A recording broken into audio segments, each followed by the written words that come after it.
VTS mall, വളരുന്ന ബന്ധം, തുടരുന്ന വിശ്വാസം. Opposite bus stand, Manjeri road, Pandikkad. Nilambur ഉപതെരഞ്ഞെടുപ്പിൽ ആര്യാടൻ ഷൗക്കത്തിന്റെ വിജയത്തിൽ ആഹ്ലാദം പ്രകടിപ്പിച്ച് UDF പ്രവർത്തകർ പാണ്ടിക്കാട് ടൗണിൽ പ്രകടനം നടത്തി. പഞ്ചായത്ത് കമ്മിറ്റിയുടെ നേതൃത്വത്തിൽ നടത്തിയ പ്രകടനത്തിന് കരിമരുന്ന് പ്രയോഗവും ബാൻഡ് വാദ്യവും മികവേറ്റി.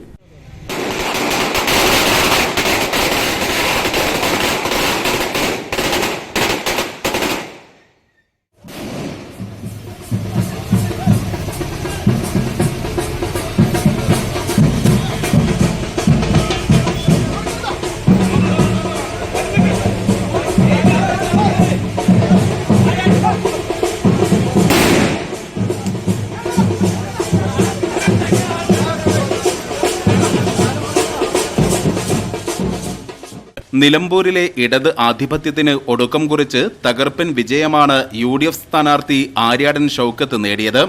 വരാനിരിക്കുന്ന തദ്ദേശ നിയമസഭാ തിരഞ്ഞെടുപ്പിലും വലിയ മുന്നേറ്റം നടത്താൻ നിലമ്പൂരിലെ ഫലം ഗുണം ചെയ്യുമെന്നാണ് UDF പ്രവർത്തകരുടെ പ്രതീക്ഷ.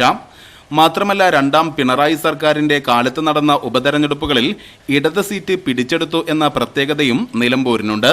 കേരളത്തിലാകെയുള്ള പ്രവർത്തകർക്ക് വലിയ ആവേശമാണ് ഇത് പകരുന്നത്. ഇതേ തുടർന്നാണ് പാണ്ടിക്കാട് ടൗണിലും പ്രകടനം നടന്നത്. നിരവധി പ്രവർത്തകരും കരിമരുന്ന് പ്രയോഗവും ബാൻഡ് വാദ്യവും പ്രകടനത്തിന് അകമ്പടിയേകി. UDF പഞ്ചായത്ത് കമ്മിറ്റി പ്രവർത്തകർക്ക് പുറമെ ജില്ലാ മണ്ഡലം തല നേതാക്കളും പങ്കെടുത്തു. തുടർന്ന് മധുര വിതരണവും നടത്തി. News bureau, Pandikkad.